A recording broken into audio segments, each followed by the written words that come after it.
My parents did not invite me to their 40th anniversary party. They said, "You are just a common machinist at the local factory." This was a program for elites. I quietly moved away from them. Few months later, they needed me. What happened next will shock you. Hello. Thank you for your continuous support. This means a lot to us. If you enjoy the stories we share, kindly subscribe to this channel. It will be great if you can leave a comment on which city you are watching from. We might just give you a shout out in our next story. Today's special shout out goes to Sharon from France. We are glad you enjoy our stories. Now let's dive into the details of today's story. I never saw it coming. That's the honest truth. My parents' 40th anniversary was supposed to be a big deal. 40 years of marriage, a milestone I figured I'd be part of. I was wrong. It hit me like a punch to the gut when Mom called that Thursday afternoon. I'd just gotten off my shift at the factory, hands still smudged with grease, when the phone buzzed on my kitchen counter. Her voice came through sharp, like she'd rehearsed it. "Jacob, about the anniversary party." She started, no hello, no warmth. "It's this weekend, as you know. But it's a program for elites. Not factory hands. You understand."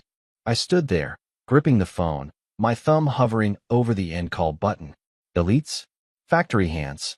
I'd been turning steel into precision parts for 10 years. Steady work, good work, and she made it sound like I swept floors for a living. I waited for Dad to cut in, to say something, anything. He didn't. Just silence on his end, like he'd signed off on her script. I muttered an "okay" and hung up before she could say more.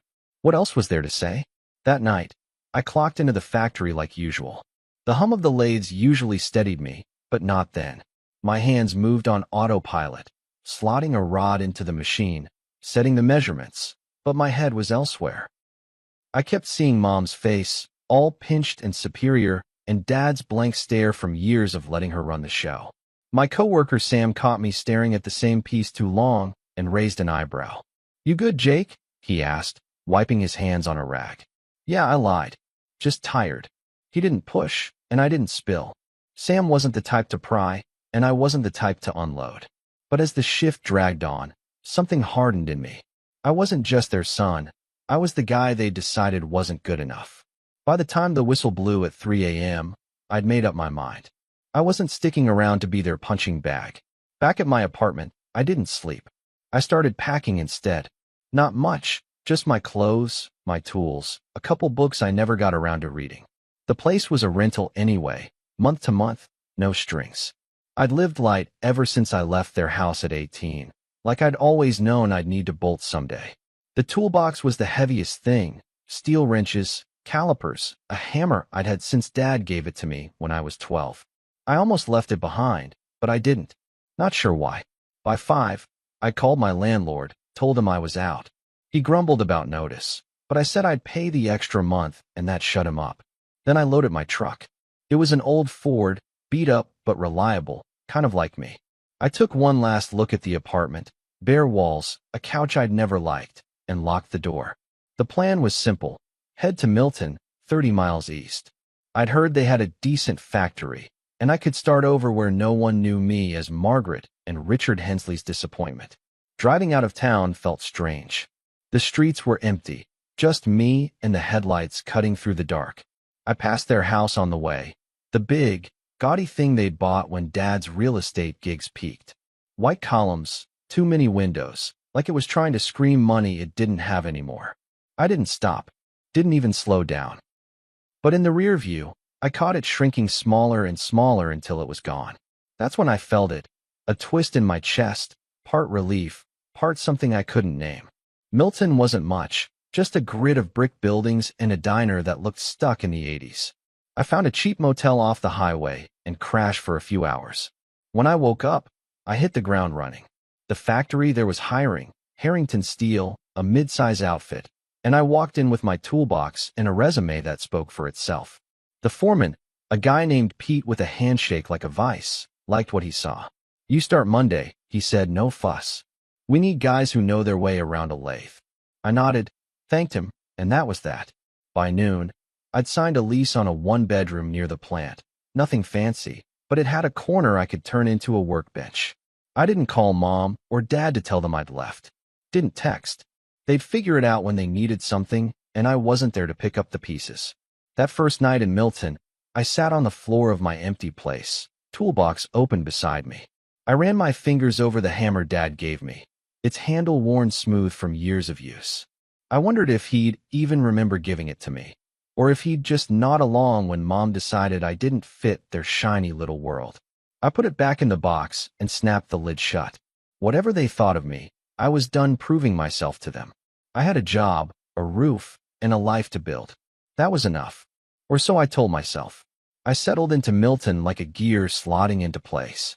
That first week, I kept my head down at Harrington Steel, learning the machines and the crew. The work was familiar, metal screaming under my hands, measurements down to the thousandth. But the faces were new. Sam, the guy I'd met on day one, became my shadow. He was a wiry sort, quick with a joke, and he didn't ask about my past. I liked that. We'd grab beers after shifts at a dive called Rusty's, and he'd ramble about his ex-wife or the '69 Mustang he swore he'd fix someday. I'd nod, sip my drink, and let him fill the silence. It was easy company, and I needed easy. My apartment started feeling like mine, too. I'd scored a workbench from a guy down the hall, solid oak, scratched but sturdy, and set it up in the corner. Nights, I'd tinker there, messing with old parts I'd salvaged from the factory scrap bin. A busted gearshift one time, a valve the next, just stuff to keep my hands busy. I didn't think about Mom and Dad much. Didn't let myself. They hadn't called, and I hadn't expected them to. Whatever they were up to back in that big house, it wasn't my problem anymore. Meanwhile, 30 miles away, they were throwing their anniversary party. I found out later from a guy at the factory who'd heard it through the grapevine, small towns talk, even across borders. Mom and Dad had gone all out. Caterers, a string quartet, the works. They'd invited every suit they knew, people who drove cars worth more than my yearly pay. I could picture it, Mom in some glittery dress, Dad shaking hands with a fake grin, both of them pretending their bank account wasn't a house of cards. They'd always been good at that game. I didn't envy them. Sounded exhausting. Back in Milton, I kept building. The job paid decent, enough to cover rent and a few extras. I bought a cheap TV, a coffee maker, started sleeping through the night instead of staring at the ceiling. Sam dragged me to a barbecue at his place one Sunday. His sister was there, Ellie, a barista with a sharp laugh and eyes that didn't miss much. We hit it off, swapped numbers. Nothing serious, just a spark. For the first time in years, I felt like I was moving forward, not just spinning in place. But while I was piecing my life together, Mom and Dad's was coming apart. I didn't know the half of it then, didn't want to, but the signs were there if they bothered to look. Dad's real estate hustle had dried up years back. He'd been coasting on old deals and bad bets. Mom spent like the money would never run out: new furniture, trips to impress her clique. They'd taken out a second mortgage on that gaudy house, then a third, piling debt on debt. By summer's end, the cracks showed. Creditors started calling, polite at first, then not so much. Dad dodged them, told Mom it'd sort itself out. She believed him because she always had. I got wind of trouble in August. Pete, the foreman, mentioned it offhand during a break. Heard your folks' place might be on the block soon, he said, lighting a cigarette. Rough market. I shrugged, kept my face blank. Not my circus, I said, and he let it drop. But it stuck with me. On the block? That house was their crown jewel, white columns and all. If they were losing it, things were worse than I'd guessed. Part of me wanted to feel bad, but the bigger part remembered Mom's voice on that call. Elites, not factory hands. Let them figure it out. They didn't. By September, the calls turned to letters, red-stamped notices piling up on their marble counter. Dad finally cracked open the books, saw the numbers didn't add up. Mom panicked, started selling jewelry she bragged about at parties. Their friends stopped coming by. Funny how that works when the champagne dries up. One night, over a bottle of cheap whiskey they'd never have touched before, Dad said it out loud. We need Jake. Mom balked. Jacob? He's off sulking somewhere. He won't help. He's got a job, Dad pressed. Stable. Banks like that. He could co-sign, get us a refinance. She stared at him, then at the phone. I wasn't there, but I'd bet my toolbox she hated the idea crawling back to the son she'd tossed aside. Dad probably hated it too, but he was out of moves. They'd built their whole life on looking rich, and now it was caving in. Me? I was the one thing they hadn't burned through yet. She picked up the phone, her manicured nails tapping the screen. Dad watched, jaw tight. They didn't call right then, too proud, maybe, or too drunk. But the seed was planted. I didn't know it yet, but my quiet little world in Milton was about to get loud. Real loud. Fall crept into Milton by October, and I was hitting my stride. The job at Harrington Steel felt like home, machines humming, steel bending to my will. I'd earned a nod from Pete, the foreman, after fixing a jam press nobody else could crack. Good hands, Hensley, he'd said, and that was enough for me. Outside work, things were solid too. Ellie and I had grabbed coffee a few times. She'd tease me about my tool obsession. I'd fire back about her latte art. It was light, easy, a bright spot I hadn't expected. I'd almost stopped thinking about Mom and Dad. Almost. Their silence suited me fine. I figured they were too busy playing high society to notice I'd gone. My new life was mine, built from scratch, and I wasn't looking back. Then the phone rang. It was a Tuesday night, me hunched over my workbench, tweaking a busted motor I'd fished from the scrap pile. The screen lit up with Mom's number, and my gut twisted. I let it buzz once, twice, then picked up. Couldn't tell you why, maybe curiosity, maybe something dumber. Jacob, she started, her voice syrupy, like she was selling me something. Have you been? I didn't bite. What do you want, Mom? A pause, then Dad's voice cut in, gruff but shaky. We've hit a rough patch, son. Need a little help. I leaned back, the motor forgotten. Help how? Mom took over, smoother now. The house, there's some financial trouble. You've got that steady job. We thought you could co-sign for a refinance. Just a signature, really. I laughed. Couldn't help it. It came out sharp, bitter, like a blade hitting a burr. You serious? After that elite party crap, you're calling me for a favor? Silence. Then Dad again, quieter. We're in deep, Jake. It's not a game. I pictured them in that overdone kitchen, Mom clutching her pearls, Dad staring at his shoes. Part of me wanted details. How bad was it? How'd they sink so low? But the bigger part remembered her words from months back, slicing me down to nothing. I gripped the phone tighter. You've got your elites, I said, slow and cold. Ask them. I hung up before they could reply. The room went quiet, just the hum of the fridge behind me. I tossed the phone on the bench and stared at it, half expecting it to ring again. It didn't. Good. I picked up the motor, tried to focus, but my hands wouldn't settle. Their voices kept looping, Mom's fake sugar, Dad's desperation. I'd shut them down hard, and it felt right. So why was I still wound up? Next day at the factory, I was off. Fumbled a cut, had to redo it. Sam noticed, sidled up during break while I nursed a coffee. You look like hell, he said, blunt as ever. What's eating you? I hesitated. Sam didn't know the whole story, just bits I'd let slip about moving. But he had a way of listening that didn't feel like a trap. So I spilled it. The call, the party snub, the nerve of them asking me to bail them out. He whistled low when I finished. Damn. That's cold, man. My old man pulled something like that once, cut me out, then came begging when his bar tab ran dry. I told him to shove it. What happened? I asked, curious despite myself. He figured it out. Or didn't. Haven't talked in years. He shrugged, like it was no big deal. Point is, you don't owe them squat. They made their bed. I nodded, but it didn't sit as clean as I wanted. Sam's story was his mind felt murkier. I got back to work, pushed through the shift, but their call kept gnawing at me. Not the request, screw that, but the way Dad's voice cracked. I'd never heard him sound small before. That night, unpacking a box I'd ignored since moving, I found an old photo. Me, maybe 10, sandwiched between them on a dock. Dad holding a fish I'd caught, Mom smiling like she meant it. I'd forgotten that day, him showing me how to cast, her packing sandwiches we ate by the water. It wasn't all bad back then.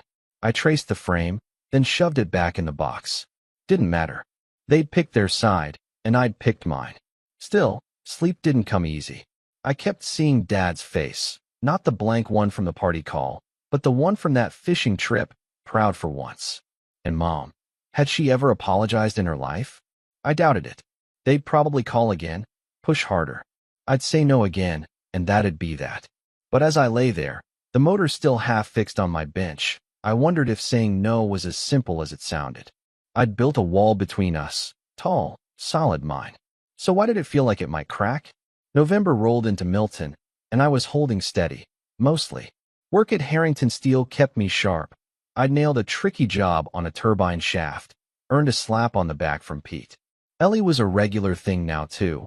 We'd hit the diner after her shifts, splitting fries and trading stories. She'd started calling my workbench the other woman, and I'd laugh, liking how she got me without pushing. Life was good, better than it had been in years. But good doesn't mean safe, and I should have known that. Word started trickling in about Mom and Dad. Pete dropped it first, casual, like he was passing on sports scores. "Heard your folks lost the house," he said one afternoon, wiping down a machine. "Bank took it last week." I kept my hands busy, tightening a bolt, and grunted a huh. He didn't dig deeper, but it landed like a brick. The house, those white columns, that marble counter Mom loved, it was gone? I didn't call to confirm. Didn't need to. I could imagine them scrambling, and I told myself I didn't care. Then Sam chimed in a few days later, over beers at Rusty's. "Buddy of mine hauled their stuff to storage," he said. "Fancy chairs, a piano, whole mess. Your mom was yelling at the movers like it was their fault." He smirked, but I didn't. I pictured her, hair perfect, voice shrill, lashing out while Dad stood there, useless. Sam caught my look. "You ain't surprised, are you?" "Nope," I said, and downed my drink. Surprised, no. Unsettled, yeah. I'd figured they'd hit bottom eventually, but hearing it made it real. Still, I kept my line firm. They'd cut me out, so they could climb out alone. At the factory, trouble brewed. Rumors of layoffs started circling. Harrington was losing a big contract, and heads would roll. Pete didn't say much, just tightened his jaw when we asked. I wasn't panicked. My work was solid, but it put a dent in the calm I'd built. Ellie noticed it too, one night when I zoned out mid-conversation. "You're somewhere else," she said, nudging me. I brushed it off, blamed the long hours. She didn't buy it, but she let it go. Then they showed up. It was a Friday, late, rain hammering the roof of my apartment. I was at the workbench, sanding a gear I'd cut, when someone knocked, hard, insistent. I opened the door, and there they were, Mom and Dad, soaked through, looking like they'd aged a decade since I'd last seen them. Mom's makeup was smeared, Dad's coat hung off him like a sack. No car in the lot. Had they walked? Hitchhiked? I didn't ask. "Jacob," Mom said, voice trembling but still trying for control. "We need to talk." I stepped back, not inviting them in yet, arms crossed. "About what?" Dad spoke up, eyes on the floor. "We're done, son. House is gone, savings too. We've got nowhere left." I stared at them, these two strangers who'd raised me. Mom's lips quivered, but she didn't cry, not her style.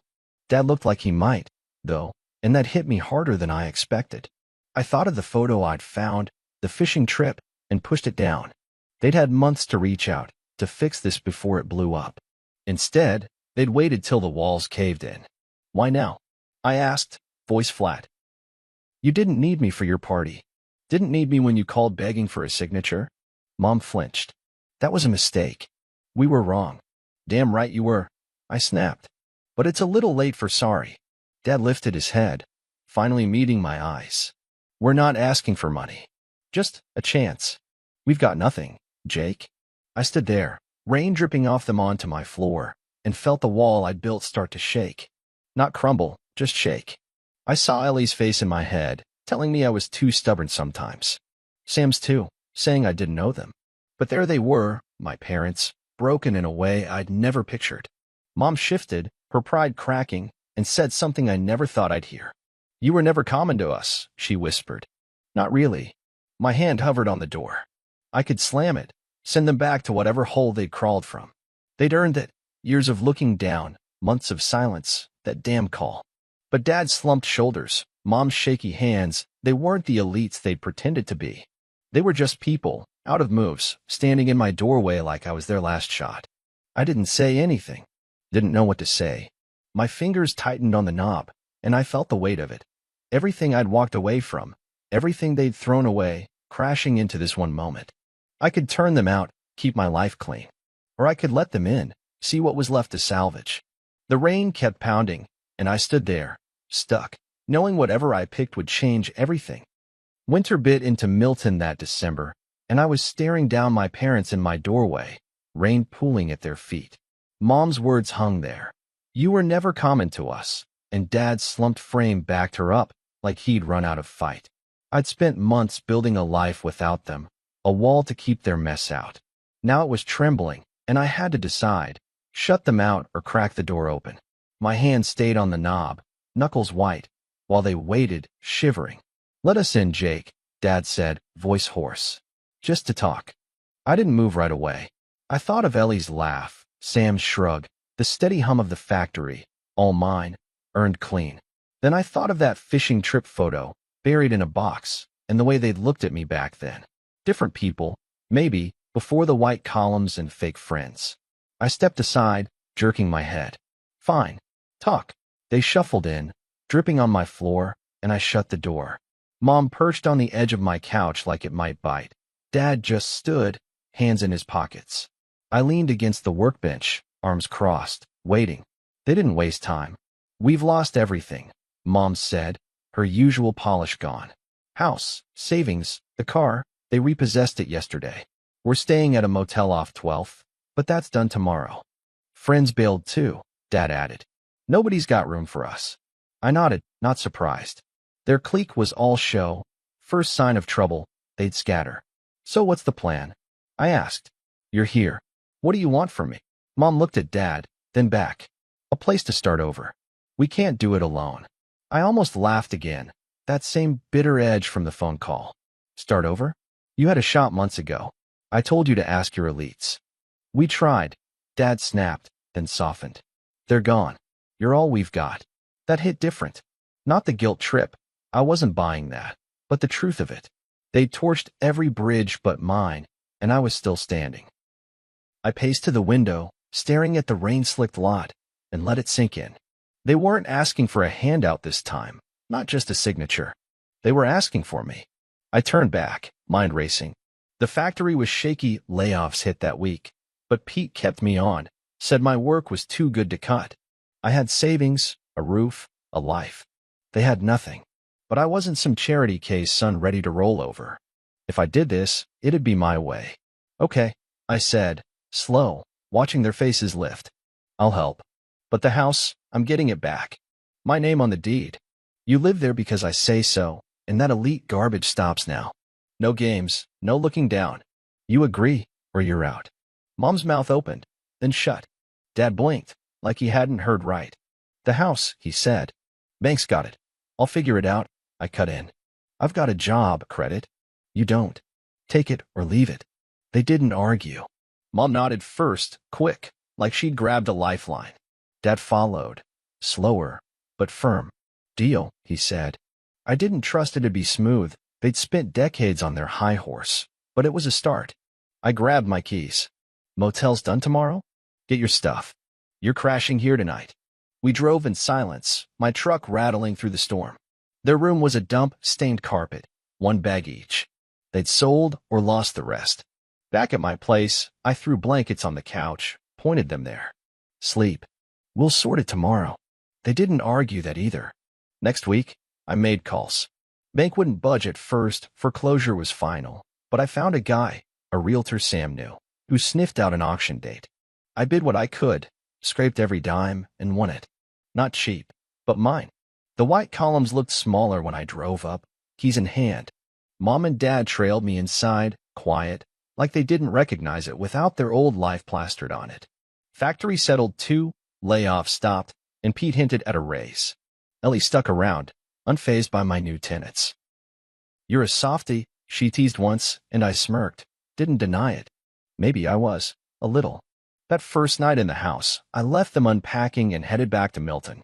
My workbench was calling. I'd started a gear project, something small but tricky.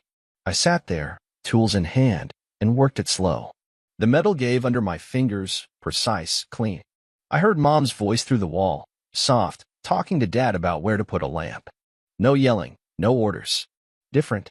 I fitted the gear into its slot, tested it. Clicked perfect, smooth as anything I'd made. I leaned back, feeling the weight lift, not all of it, but enough. The house was mine now, their lifeline too. We'd figure out the rest, day by day. no promises. They'd hurt me, deep, but I'd pulled them up anyway, on my terms. That was the measure of it. If you like this story, hit that like button and subscribe for more. Drop a comment.